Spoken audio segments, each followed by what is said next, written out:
बहुत रेयर ऐसा होता है कि जो सक्सेस एक ही साथ मिल जाए।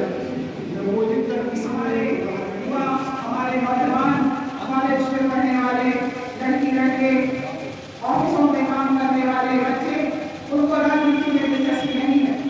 दिलचस्पी बहुत है, और या तो यूट्यूब पे रहते हैं, फेसबुक पे रहते हैं, वो एक्स पे रहते हैं, इंस्टाग्राम पे रहते हैं। राजनीति के एक एक पहलू की उन्हें जानकारी है, लेकिन वह आगे क्यों नहीं बढ़ते? आगे इसलिए नहीं बढ़ते क्योंकि आगे आने का अवसर उन्हें बहुत मुश्किल से दिया जाता है। आज का युवा यह सोचता है कि राजनीति एक सेफ करियर नहीं, और वाकई में यह कोई करियर ऑप्शन नहीं, यह एक फर्ज है। अगर आपके अंदर भावना है कि आप समाज का की सेवा करना चाहते हैं, अपने मोहल्ले का के हालात को बेहतर बनाना चाहते हैं। मैं यहाँ पर आज तो इस गोष्ठी के लिए सुरेश बाबू ने बुलाया था, इसके लिए आई। जब हम अपने आप में बदलाव लाएंगे तभी हम व्यवस्था में बदलाव लाएंगे, और यह हम सबका मानना है कि बिहार में चल रही सड़ी गली व्यवस्था का शिकार हो चुका है। यह बहुत जरूरी है बिहार के वोटरों के सामने एक विकल्प आए।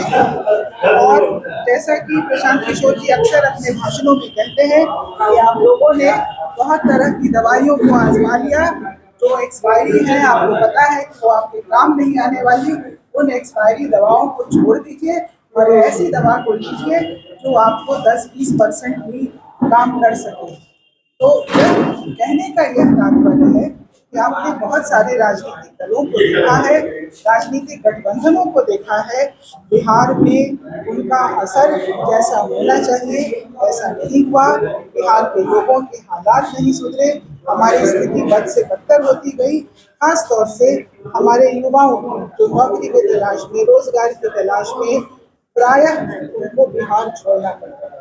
शिक्षा की तलाश में, अच्छी शिक्षा के लिए उनको school, college, coaching, engineering, medical सबकी अच्छी पढ़ाई के लिए उन्हें बिहार छोड़ना पड़ा।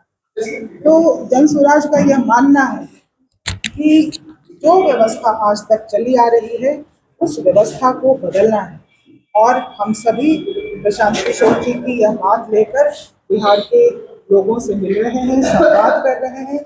और यह बहुत खुशी की बात है मेरे लिए कि मैं अपने गांव आई हूँ, और मुसलमानों ने हिंदू पार्टी को रोकने के लिए वोट दिया। हर तरह के प्रयास, एक्सपेरिमेंट बिहार के वोटर ने कर लिया।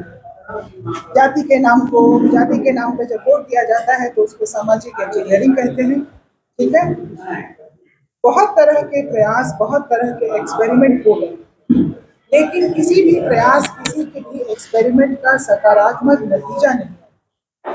सकारात्मक कहने का यह मतलब है ऐसे नतीजे जो बिहार में युवाओं के लिए नए रास्ते खोले, महिलाओं के लिए नए आयाम खोले, मेहनतकश मजदूरों के लिए नए अवसर दे।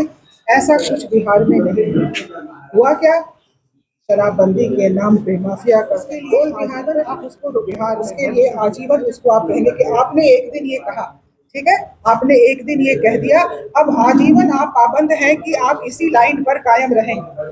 ये नहीं होता है। उस समय और आज के नीतीश कुमार में बहुत फर्क है। आज के नीतीश कुमार जी बिहार के मुख्यमंत्री, 13.5 करोड़ लोगों के इस प्रदेश के मुख्यमंत्री। आप लोगों ने उनके वीडियो देखे हैं।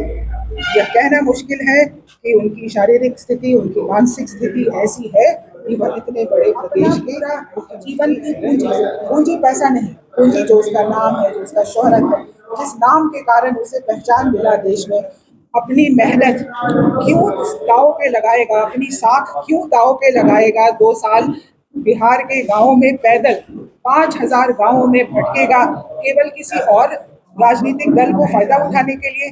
आप खुद भी समझदार हैं। आप सोचिए कि कोई आदमी इतनी मेहनत क्यों करे।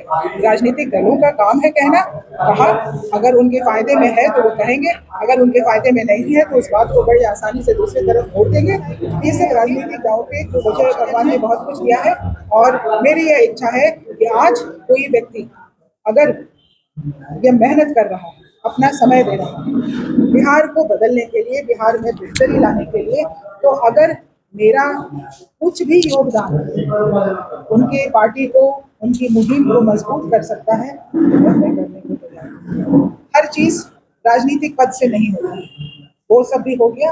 अब प्रशांत जी को मजबूत करना है, जनसुराज को मजबूत करना है और बिहार में एक नए व्यवस्था की तैयारी करनी है।